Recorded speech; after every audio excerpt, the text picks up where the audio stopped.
যে আওয়ামী লীগের মুসলমানই হয় নাই এই আওয়ামী লীগ রাজনীতি করতে পারবে না, খতনা করা আওয়ামী লীগ আসতে হবে। পলিটিক্যাল ডায়ালিসিসের কথা বললাম যে যারা গত 14, 18, 24-এর নির্বাচনে আওয়ামী লীগের পক্ষে বিপক্ষে প্রক্সি হিসাবে অংশগ্রহণ করেছে, তথাকথিত নির্বাচিত হয়েছে, বেতন ভাতা নিয়েছে, আওয়ামী লীগের পদস্থ নেতা এবং শেখ পরিবারের সকল সদস্য আওয়ামী লীগের রাজনীতি থেকে নিষিদ্ধ হবে। একটা নতুন সেট অফ খতনা করা আওয়ামী লীগ আসতে হবে। যে আওয়ামী লীগের মুসলমানই হয় নাই এই আওয়ামী লীগ রাজনীতি করতে পারবে না। এটা হলো পঞ্চম অপশন। এখন এই অপশনগুলোর উপরে ভিত্তি করে ওই কমিশন একটা ন্যাশনাল কনসেনসাসে আসবে যে আমরা আওয়ামী লীগ জাতীয় পার্টি 14 দলের ভবিষ্যৎ আকারে কি দেখতে চাই। এটা হলো পলিটিক্যাল জাস্টিসের কোশ্চেন। কালচারাল জাস্টিসের প্রশ্ন হচ্ছে যে গত 16 বছর জনগণের কি কি আকাঙ্ক্ষা থেকে আমাকে বঞ্চিত করেছে। প্রথম আকাঙ্ক্ষা কি ছিল যে আমার একটা রিপাবলিক হবে, আমার রাষ্ট্র, এই বাংলাদেশটা আমার হবে। কিন্তু এই বাংলাদেশটা গত 16 বছরে অপরের হয়েছে, আমার হয় নাই। এই বাংলাদেশটা শুধু ছাত্রলীগের বাংলাদেশ হয়েছে, যুবলীগের বাংলাদেশ হয়েছে, তারপরে ঘাদানির বাংলাদেশ হয়েছে, মোদির বাংলাদেশ হয়েছে, অন্য অনেকের বাংলাদেশ হয়েছে, কিন্তু আমাদের হয় নাই। গরিব মানুষের হয় নাই, দুঃখী মানুষের হয় নাই। তো যারা যারা আমরা আমার বাংলাদেশ থেকে বঞ্চিত হয়েছি তাদের আকাঙ্ক্ষার বিচার হইতে হবে যে তারা কোন কোন বয়ান দিয়ে ফ্যাসিবাদ কায়েম করেছে, তারা আমাকে পরিচয় পর্যন্ত লুকাতে বাধ্য করেছে। আপনারা দেখেছেন হয়তো অনলাইনে যে অমুক অমুক দলের অমুক সভাপতি সেক্রেটারি তারা পরিচয় নিয়ে আসছে। এইটা আবার আলোচনাতে আসতেছে। মূল প্রশ্ন যেটা এখানে ফ্যাসিবাদের প্রশ্নটা জড়ায় আছে যে তাকে কেন এট দ্য ফার্স্ট ইনস্ট্যান্স তার পরিচয় গোপন করতে হয়েছে, ওয়াই? আমি তো পলিটিক্স পছন্দ করি না, সেটা আমার অন্য বিষয়। আমাদের সবার ভিন্ন মত, পথ, রাজনীতি, দল থাকবে, আমরা সবাই সবাইকে অপছন্দ করব, বক্তব্য দিব পাবলিকলি, কোনো সমস্যা নাই। তো তাকে পরিচয় লুকাইতে হলো কেন?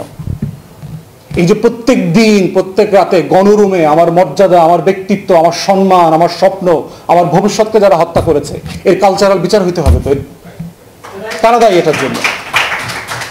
কেন ছাত্রলীগ হয়ে ছাত্রলীগে মেরে মব জাস্টিস করে আবার আমাদের উপর চাপিয়ে দেওয়া হচ্ছে? এই দেখেন না মব লিঞ্চিং। এমন বাংলাদেশ চেয়েছিলাম, আশ্চর্য হচ্ছে সবারই।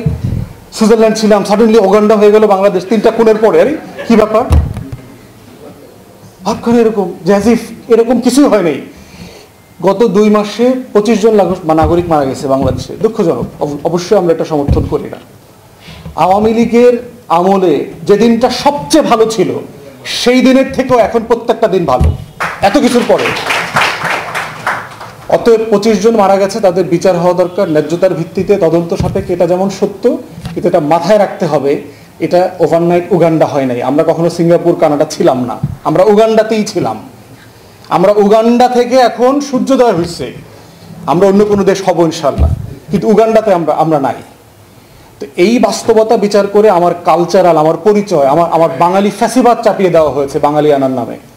আমি তো বাঙালি না, বাঙালি ঐতিহাসিকভাবে তো এটা অন্য আইডেন্টিটি। এই বাঙালি পরিচয় তো সবাইকে ধারণ করে না।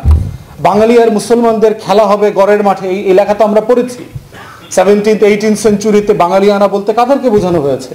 অর্থাৎ যে পরিচয় সবাইকে ধারণ করে না আমার জনগোষ্ঠীকে, সেই পরিচয়টা আমার না। পাহাড়িদেরকে বাঙালি বানানো হয়েছে, যুদ্ধ করতে বাধ্য করছে এদেরকে।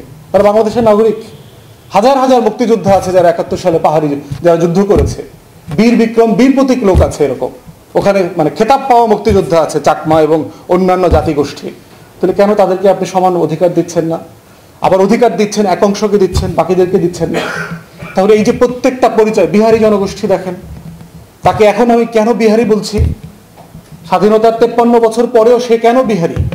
সে তো বাংলাদেশি।